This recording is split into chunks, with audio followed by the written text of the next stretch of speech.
तो साथियों, इन चोरों से पूछना पिछले 10 साल में तुमने हमारे समाज के लिए क्या किया। साथियों, पूछना, आप इनसे जाति और धर्म के आधार पे सवाल नहीं करना।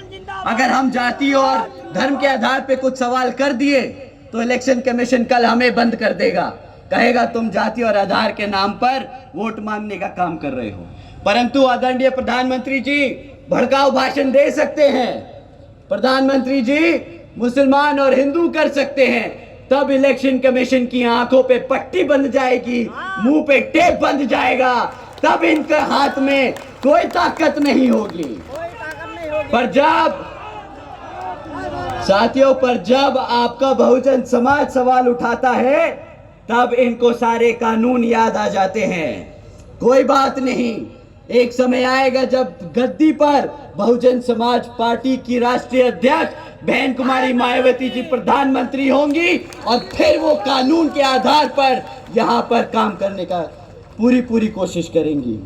साथियों, सो इन चोरों से पिछले 10 साल में रिकॉर्ड मांगिएगा, जाति और धर्म के आधार पर नहीं, पर शिक्षा, सुरक्षा और रोजगार के आधार पर, कि इन क्षेत्रों में, इन 3 क्षेत्रों में इनकी सत्ता में रहने के बाद क्या काम हुए आपके समाज के लिए। साथियों, शिक्षा से शुरू करते हैं। सबसे महत्वपूर्ण होती है हमारे बच्चों की शिक्षा। वो कहते हैं ना, बाबा साहब कहते थे कि शिक्षा वो शेरनी का दूध है, जो पिएगा वो, अरे दहाड़ो तो मेरे भाई, शेरनी। साथियों, बाबा साहब क्या कहते थे? शिक्षा वो शेरनी का दूध है, जो पिएगा वो।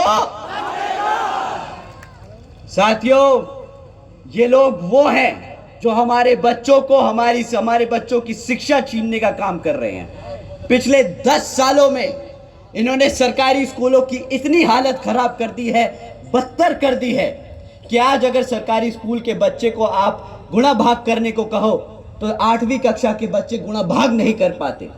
और ये मैं नहीं कह रहा, ये इनकी सरकारी सर्वे बोल रहे हैं। अगर आप उनसे पूछो अंग्रेजी में 4 सेंटेंस बोल दो बच्चे, तो वो सेंटेंस अंग्रेजी में सवाल जवाब नहीं कर सकते, वो समझ नहीं पाते कि सामने वाला अंग्रेजी में बोल क्या रहा है। साथियों, अगर शिक्षा के और नाम पर आपने ये खिलवाड़ किया है तो आप बताइए, क्या इन लोगों को वोट बनता है कि नहीं? वोट नहीं बनता तो क्या बनता है? जूता, चप्पल या लाठी?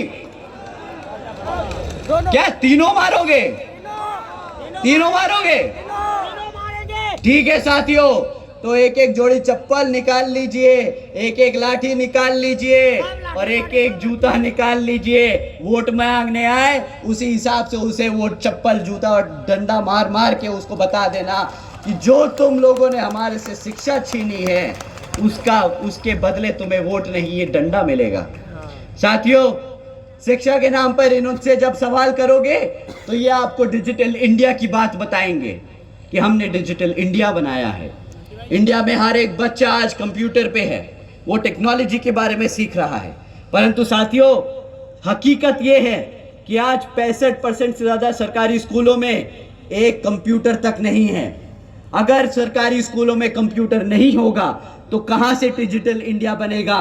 कहाँ से हमारा बच्चा स्कूलों में टेक्नोलॉजी के बारे में सीखेगा? आप ही बताइए साथियों। अगर हमारा बच्चा प्राइमरी सेकेंडरी स्कूल में पास होकर किसी तरह सरकारी कॉलेजेस में दाखिला ले लेता है तो आप जानते हैं उसका क्या हाल होता है। अभी 10-12 दिन पहले की बात है, कुछ छात्र बाबा साहब भीमराव अंबेडकर जी की यूनिवर्सिटी में, बाबा भीमराव अंबेडकर जी की यूनिवर्सिटी जो है उसमें बाबा साहब की जयंती बनाने की कोशिश कर रहे थे। परंतु वहाँ के प्रोफेसर, डीन, उन लोगों ने क्या किया?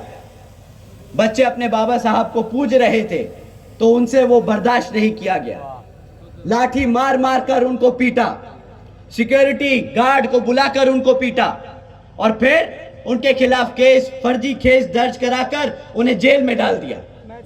साथियों, क्या इस स्वतंत्र भारत में, बाबा साहब के भारत में, क्या हमको उनकी जयंती बनाने का हक नहीं है क्या? अगर कोई आपसे वो हक छीने तो उसकी क्या सोच है, आप ही बताइए। कैसी सोच है उसकी अगर वो बाबा साहब की जयंती नहीं बनाने देना चाहता। मानवतावादी जो गंदी सोच है इन लोगों की, जो बाबा साहब को नहीं मानते, जो बच्चे बाबा साहब के बारे में पढ़ते हैं, जो उन्हें अपना भगवान मानते हैं, उनके खिलाफ हैं ये लोग।